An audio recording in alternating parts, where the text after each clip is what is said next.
नमस्कार दोस्तों, स्वागत है आप सभी का आपके अपने YouTube channel study on it पर। मैं आपके लिए जीके जीएस करंट अफेयर्स के इंपॉर्टेंट क्वेश्चन लेकर आया हूं जो कई एग्जाम में पूछे जा चुके हैं और आने वाले एग्जाम में भी पूछे जा सकते हैं। करंट अफेयर्स के क्वेश्चन जो हैं वो आने वाले एग्जाम में पूछे जा सकते हैं और जीके जीएस के जो क्वेश्चन है वो कई एग्जाम में पीछे पूछे जा चुके हैं कंटिन्यूअस। तो फ्रेंड्स, वीडियो को अंत तक जरूर देखें क्योंकि कोई भी प्रश्न कहीं से भी पूछा जा सकता है। फ्रेंड्स, यदि अभी तक आपने हमारे चैनल को सब्सक्राइब नहीं किया है तो चैनल को सब्सक्राइब कर लें और वीडियो अच्छा लगता है तो वीडियो को लाइक करें और हमारी नई वीडियो की अपडेट के लिए बेल आइकन को भी प्रेस कर लें ताकि हमारी नई वीडियो की अपडेट आप तक जल्द से जल्द आ सके। तो फ्रेंड्स, चलिए शुरू करते हैं। पहला प्रश्न है, दिल्ली में हुमायूं ने निम्नलिखित में से किस शहर का निर्माण करवाया था? दिल्ली में हुमायूं ने निम्नलिखित में से किस शहर का निर्माण करवाया था? Option number A Akbarabad, option number B Mahmudabad, option number C Dinpanah, option number D Siri. तो दिल्ली में हुमायूं ने किस शहर का निर्माण करवाया था? तो वो हो जाता है दीनपनाह। दिल्ली में हुमायूं ने दीनपनाह शहर का निर्माण करवाया था, तो ऑप्शन नंबर सी इसका सही आंसर हो जाएगा। अगला प्रश्न है दोस्तों, निम्नलिखित में से कौन सा भारतीय रिजर्व बैंक आरबीआई का कार्य नहीं है? निम्नलिखित में से कौन सा भारतीय रिजर्व बैंक का कार्य नहीं है? ऑप्शन नंबर ए मौद्रिक नीति का संचालन, option number B currency note जारी करना, ऑप्शन नंबर सी विदेशी मुद्रा का विनिमय, ऑप्शन नंबर डी शेयर बाजार को विनियमित करना। तो कौन सा इसमें से आरबीआई का काम नहीं है? मौद्रिक नीति का संचालन आरबीआई ही करता है, करेंसी नोट आरबीआई ही जारी करता है, विदेशी मुद्रा का विनिमयन भी आरबीआई ही करता है, आरबीआई शेयर बाजार को विनियमित नहीं करता है। तो ऑप्शन नंबर डी इसका सही आंसर हो जाएगा। शेयर बाजार को विनियमित करना आरबीआई कार्य जो है वो नहीं है। अगला प्रश्न है दोस्तों,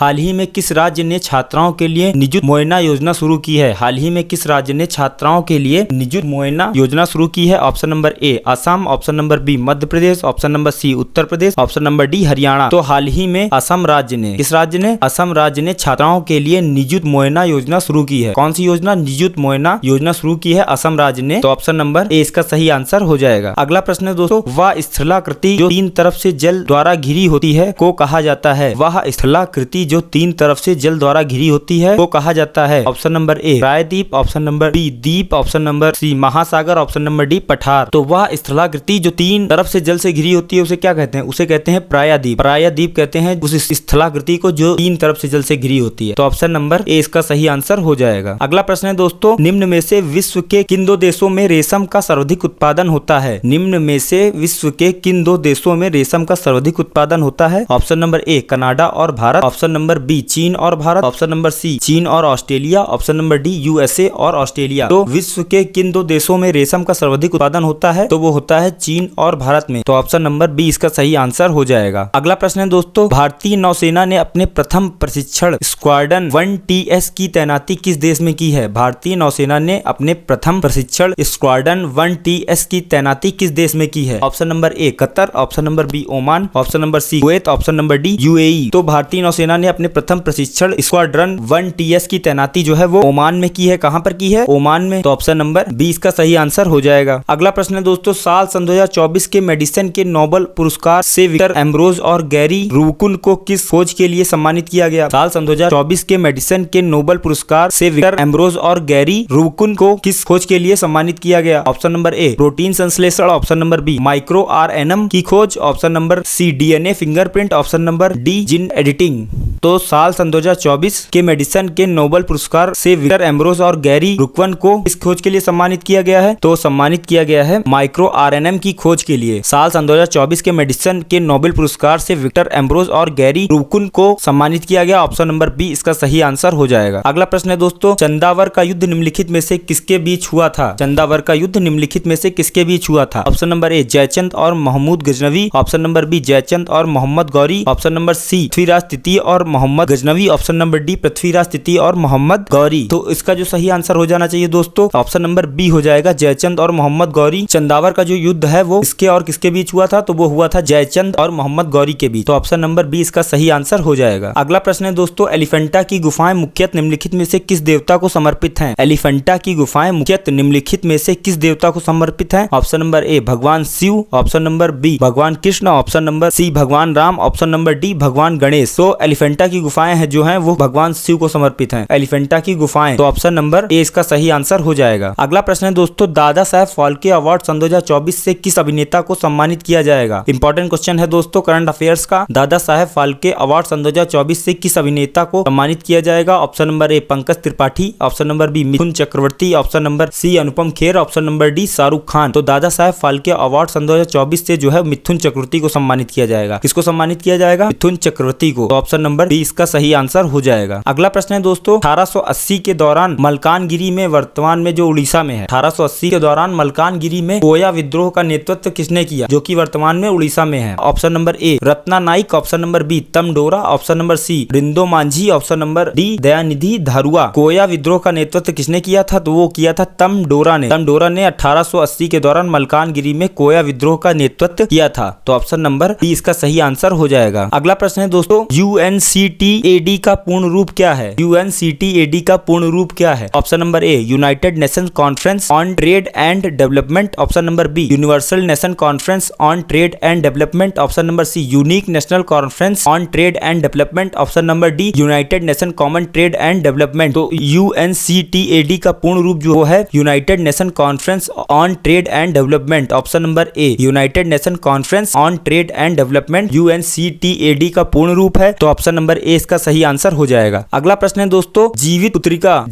पुत्रिका जितिया त्योहार मुख्य रूप से भारत के किस हिस्से में मनाया जाता है? जीवित पुत्रिका जितिया त्योहार मुख्य रूप से भारत के किस हिस्से में मनाया जाता है? ऑप्शन नंबर ए पूर्वी भारत, ऑप्शन नंबर बी उत्तरी और पूर्वी भारत, ऑप्शन नंबर सी दक्षिण भारत, ऑप्शन नंबर डी दक्षिण पश्चिम भारत। तो इसका जो सही आंसर हो जाएगा वो ऑप्शन नंबर बी हो जाएगा, उत्तरी और पूर्वी भारत। जीवित पुत्रिका जितिया त्योहार मुख्य रूप से भारत के उत्तरी और पूर्वी भारत में मनाया जाता है। कहाँ मनाया जाता है? उत्तरी और पूर्वी भारत में। तो ऑप्शन नंबर बी इसका सही आंसर हो जाएगा। अगला प्रश्न है दोस्तों, जापान के नए प्रधानमंत्री के रूप में किसे चुना गया? जापान के नए प्रधानमंत्री के रूप में किसे चुना गया? Option number A Shigeru Ishiba, option number B Yoshihide Suga, option number C Fumio Kishida, option number D Sanae Takaichi. तो जापान के नए प्रधानमंत्री के रूप में जो चुना गया है वो किसे चुना गया है? वो चुना गया है शिगेरू इशिबा को। किसको चुना गया है? शिगेरू इशिबा को जापान के नए प्रधानमंत्री के रूप में चुना गया है। तो ऑप्शन नंबर ए इसका सही आंसर हो जाएगा। अगला प्रश्न है दोस्तों, केंद्रीय सड़क परिवहन और राजमार्ग मंत्री नितिन गडकरी ने कहां ऑक्सीजन बर्ड पार्क का लोकार्पण किया है? केंद्रीय सड़क परिवहन और राजमार्ग मंत्री नितिन गडकरी ने कहां ऑक्सीजन बर्ड पार्क का लोकार्पण किया है? Option number A Nagpur, option number B Bengaluru, option number C New Delhi, option number D Ahmedabad. तो केंद्रीय सड़क परिवहन और राजमार्ग मंत्री नितिन गडकरी ने जो है वो नागपुर में ऑक्सीजन बर्ड पार्क का लोकार्पण किया है। तो ऑप्शन नंबर ए इसका सही आंसर हो जाएगा। अगला प्रश्न है दोस्तों, world telecom standardization assembly WTSA सन 2024 की मेजबानी कौन सा देश कर रहा है? World telecom standardization assembly WTSA सन 2024 की मेजबानी कौन सा देश कर रहा है? Option number A Sri Lanka, option number B Bharat, option number C Japan, option number D Uzbekistan. तो WTSA सन 2024 की मेजबानी कौन सा देश कर रहा है? तो वो कर रहा है भारत। भारत देश जो है WTSA सन 2024 की मेजबानी कर रहा है, जिसका फुल फॉर्म है world telecom standardization assembly. Option number B इसका सही आंसर हो जाएगा। अगला प्रश्न है दोस्तों, भारत ने ग्लोबल इनोवेशन इंडेक्स GII सन 2024 में कौन सा स्थान हासिल किया है? भारत ने ग्लोबल इनोवेशन इंडेक्स GII सन 2024 में कौन सा स्थान हासिल किया है? ऑप्शन नंबर ए 39वां, ऑप्शन नंबर बी 42वां, ऑप्शन नंबर सी 49वां, ऑप्शन नंबर डी 52वां। तो कौन सा स्थान हासिल किया है? तो वो हो जाता है 39वां। भारत ने ग्लोबल इनोवेशन इंडेक्स GII सन 2024 में 39वां स्थान हासिल किया है। तो ऑप्शन नंबर ए इसका सही आंसर हो जाएगा। अगला प्रश्न है दोस्तों, नासा द्वारा हाल ही में प्रकाशित कॉल्डवेल 45 क्या है? नासा द्वारा हाल ही में प्रकाशित कॉल्डवेल 45 क्या है? ऑप्शन नंबर ए उल्कापिंड, ऑप्शन नंबर बी सर्पिल आकाशगंगा, ऑप्शन नंबर सी अंडाकार आकाशगंगा, ऑप्शन नंबर डी अनियमित आकाशगंगा। तो नासा द्वारा हाल ही में प्रकाशित कॉल्डवेल 45 जो है वो सर्पिल आकाशगंगा है। क्या है? सर्पिल आकाशगंगा। तो ऑप्शन नंबर बी इसका सही आंसर हो जाएगा। अगला प्रश्न है दोस्तों, भारतीय संविधान का कौन सा अनुच्छेद राष्ट्रपति के क्षमादान देने की शक्ति से संबंधित है? इंपॉर्टेंट प्रश्न है दोस्तों, भारतीय संविधान का कौन सा अनुच्छेद राष्ट्रपति के क्षमादान देने की शक्ति से संबंधित है? ऑप्शन नंबर ए अनुच्छेद 72, ऑप्शन नंबर बी अनुच्छेद 73, ऑप्शन नंबर सी अनुच्छेद 74, ऑप्शन नंबर डी अनुच्छेद 75। तो भारतीय संविधान का कौन सा अनुच्छेद राष्ट्रपति के क्षमादान देने की शक्ति से संबंधित है? तो वो हो जाता है अनुच्छेद 72। अनुच्छेद 72 जो है वो भारतीय संविधान का ऐसा अनुच्छेद है जो राष्ट्रपति के क्षमादान देने की शक्ति से संबंधित है। तो ऑप्शन नंबर ए इसका सही आंसर हो जाएगा। अगला प्रश्न है दोस्तों, भारत के किस शहर में दुनिया के 90% छोटे हीरे संसाधित होते हैं? भारत के किस शहर में दुनिया के 90% छोटे हीरे संसाधित होते हैं? Option number A Baroda, option number B Mumbai, option number C Surat, option number D Jaipur. Bharat के किस शहर में दुनिया के 90% छोटे हीरे संसाधित होते हैं? वो शहर है सूरत। भारत के सूरत शहर में दुनिया के 90% छोटे हीरे संसाधित होते हैं। तो ऑप्शन नंबर सी इसका सही आंसर हो जाएगा। अगला प्रश्न है दोस्तों, भारत में रेड कॉरिडोर लाल गलियारा क्या है? भारत में रेड कॉरिडोर लाल गलियारा क्या है? ऑप्शन नंबर ए वह क्षेत्र जो अपने पर्यटक आकर्षणों के लिए जाना जाता है, ऑप्शन नंबर बी नक्सली माओवादी उग्रवाद से प्रभावित क्षेत्र, ऑप्शन नंबर नंबर सी अंतरराष्ट्रीय व्यापार के लिए एक गलियारा,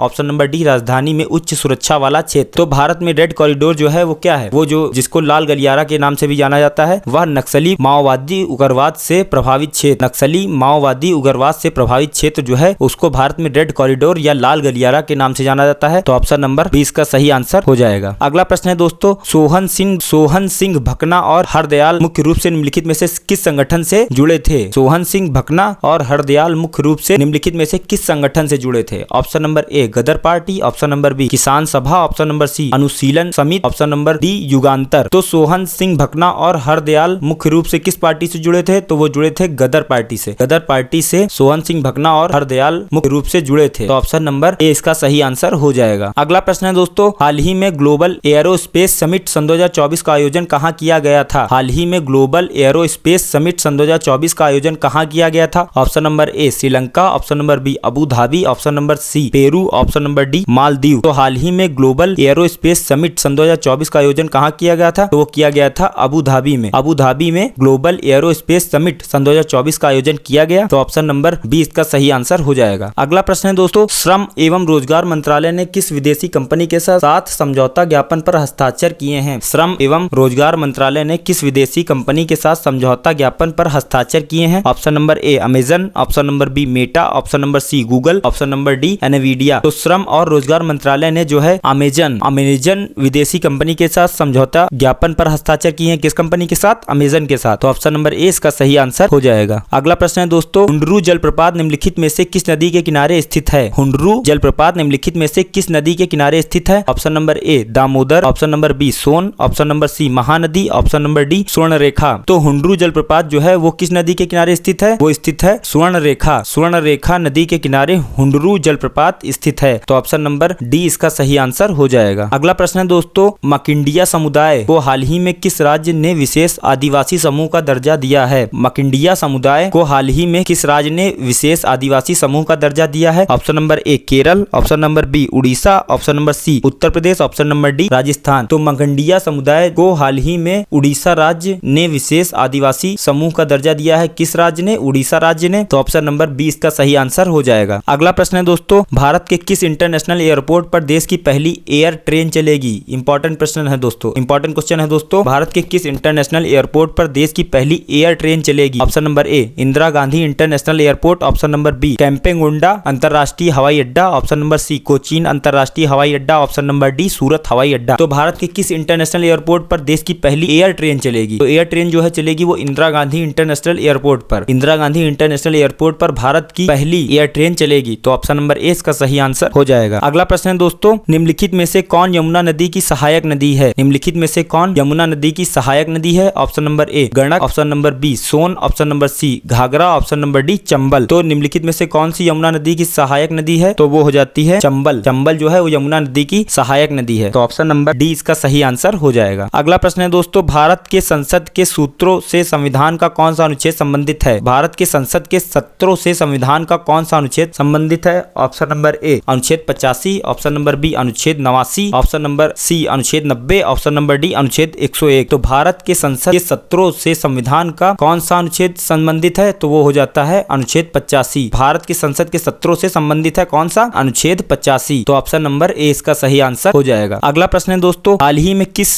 एयरपोर्ट का नाम जगत गुरु संत तुकाराम महाराज के नाम पर रखा गया है? हाल ही में किस एयरपोर्ट का नाम जगत गुरु संत तुकाराम महाराज के नाम पर रखा गया है? Option number A Jabalpur airport, option number B Madurai airport, option number C Pune airport, option number D Lucknow airport. तो हाल ही में जो है पुणे एयरपोर्ट का नाम जगत गुरु संत तुकाराम महाराज के नाम पर रखा गया है। किसका? पुणे एयरपोर्ट का नाम जगत गुरु संत तुकाराम महाराज के नाम पर रखा गया है। तो ऑप्शन नंबर सी इसका सही आंसर हो जाएगा। अगला प्रश्न है दोस्तों, लास्ट प्रश्न है, हाल ही में जारी एशिया पावर इंडेक्स में भारत की रैंक क्या है? इंपॉर्टेंट क्वेश्चन है दोस्तों, हाल ही में जारी एशिया पावर इंडेक्स में भारत की रैंक क्या है? Option number A first, option number B second, option number C third, option number D fourth. तो हाल ही में जारी एशिया पावर इंडेक्स में भारत की रैंक जो है वो थर्ड है। कौन सी रैंक है? थर्ड है। हाल ही में जारी एशिया पावर इंडेक्स में भारत की रैंक कौन सी? थर्ड। ऑप्शन नंबर सी इसका सही आंसर हो जाएगा। तो फ्रेंड्स ये थे आज के टॉप 30 जीके जीएस और करंट अफेयर्स के इंपॉर्टेंट प्रश्न जो कि पिछले कई एग्जाम में पूछे जा चुके हैं और करंट अफेयर के जो प्रश्न है जो आने वाले एग्जाम में पूछे जा सकते हैं। तो फ्रेंड्स अगर आपको हमारा वीडियो अच्छा लगा हो तो वीडियो को लाइक करें, कमेंट करें और अभी तक अगर आपने हमारे चैनल को सब्सक्राइब नहीं किया है तो चैनल को भी सब्सक्राइब कर लें और हमारी नई वीडियो की अपडेट के लिए जल्द से जल्द बेल आइकन को भी प्रेस कर लें ताकि हमारी नई वीडियो की अपडेट आप तक जल्द से जल्द आ सके। Thanks for watching.